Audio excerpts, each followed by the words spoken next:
Dalam dunia kerja dan kehidupan secara umum, ada dua tipe manusia dalam cara mereka mengembangkan keterampilan dan karier, spesialis dan generalis. Kedua tipe ini memiliki kelebihan dan kekurangannya masing-masing. Lalu mana yang lebih baik?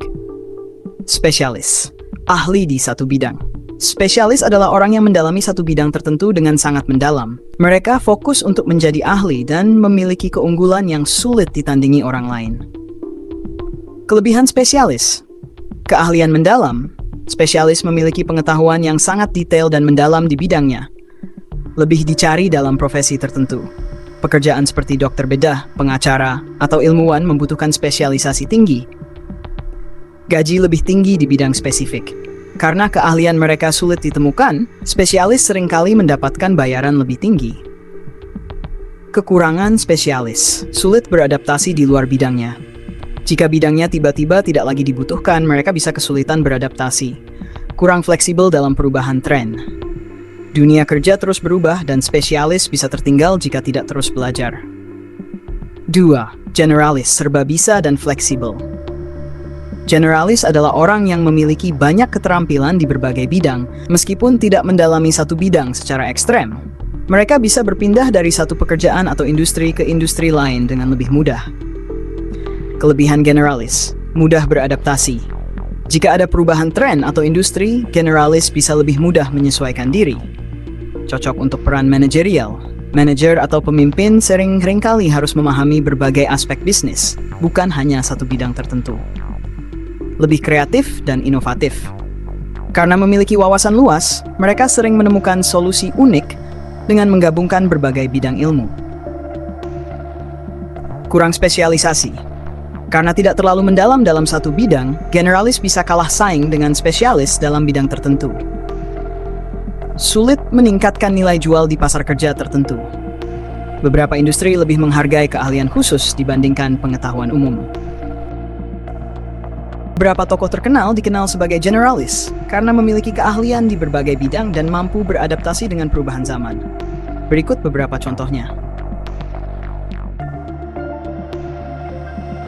Bidang seni, sains, teknik, anatomi, dan filsafat. Leonardo da Vinci adalah contoh klasik seorang generalis. Ia dikenal sebagai pelukis Mona Lisa, The Last Supper, tetapi juga seorang insinyur, ilmuwan, ahli anatomi, dan penemu. Ia merancang konsep awal helikopter, tank militer, dan berbagai inovasi lainnya yang jauh melampaui zamannya. Benjamin Franklin. Bidang ilmu pengetahuan, politik, diplomasi, penerbitan, dan filsafat. Benjamin Franklin adalah salah satu pendiri Amerika Serikat, tetapi ia juga seorang ilmuwan, penulis, dan diplomat. Ia menemukan penangkal petir, berkontribusi dalam pembuatan konstitusi AS, serta mengembangkan konsep perpustakaan umum dan sistem postmodern. Elon Musk. Bidang teknologi, bisnis, transportasi, dan eksplorasi luar angkasa. Elon Musk dikenal sebagai pemimpin di berbagai industri, mulai dari mobil listrik, Tesla, luar angkasa, X, pembayaran digital, PayPal, hingga kecerdasan buatan dan neuroteknologi. Ia memiliki wawasan luas dan mampu berinovasi di berbagai sektor sekaligus. Thomas Edison. Bidang ilmuwan, pengusaha, dan inovator. Thomas Edison tidak hanya menemukan bola lampu listrik, tetapi juga berkontribusi dalam berbagai bidang seperti telekomunikasi, rekaman suara, dan perfilman. Ia mendirikan General Electric, yang hingga kini menjadi salah satu perusahaan terbesar di dunia. 5. Steve Jobs. Teknologi, desain, bisnis, dan hiburan. Steve Jobs bukan hanya pendiri Apple, tetapi juga memiliki pengaruh besar dalam dunia film animasi, melalui Pixar, dan desain produk. Ia menggabungkan teknologi dengan seni, menciptakan produk inovatif seperti iPhone, iPad, dan MacBook yang merevolusi industri teknologi. Tokoh-tokoh ini menunjukkan bahwa menjadi generalis bisa sangat menguntungkan, terutama jika bisa menghubungkan berbagai bidang untuk menciptakan sesuatu yang baru. Berikut beberapa contoh tokoh spesialis dunia yang menjadi ahli di bidangnya masing-masing. 1. Albert Einstein, fisika relativitas. Spesialis dalam bidang fisika teoretis, terutama teori relativitas yang mengubah cara manusia memahami ruang dan waktu.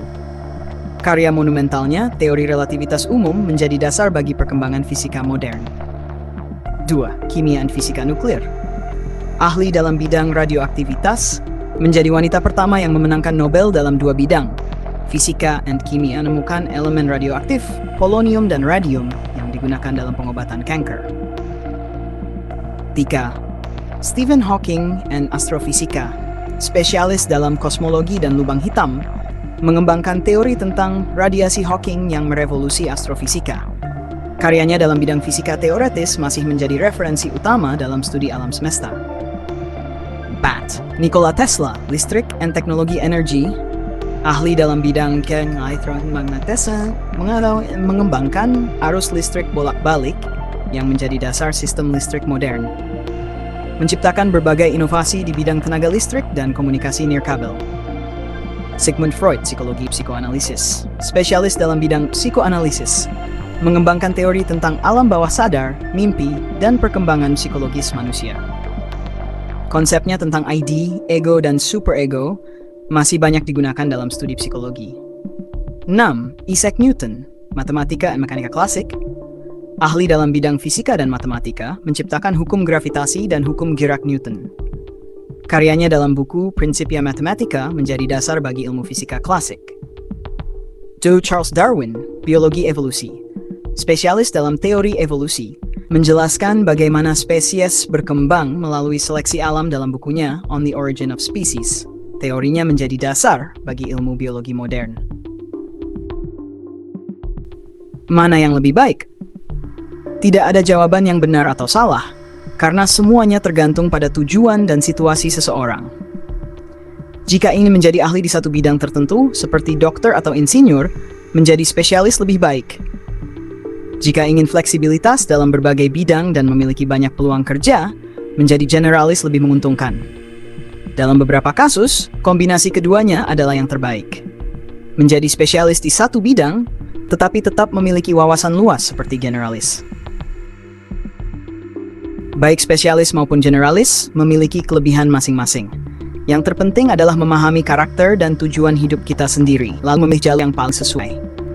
Dunia kerja saat ini semakin dinamis, sehingga kemampuan untuk terus belajar dan berkembang adalah kunci utama, baik sebagai spesialis maupun generalis.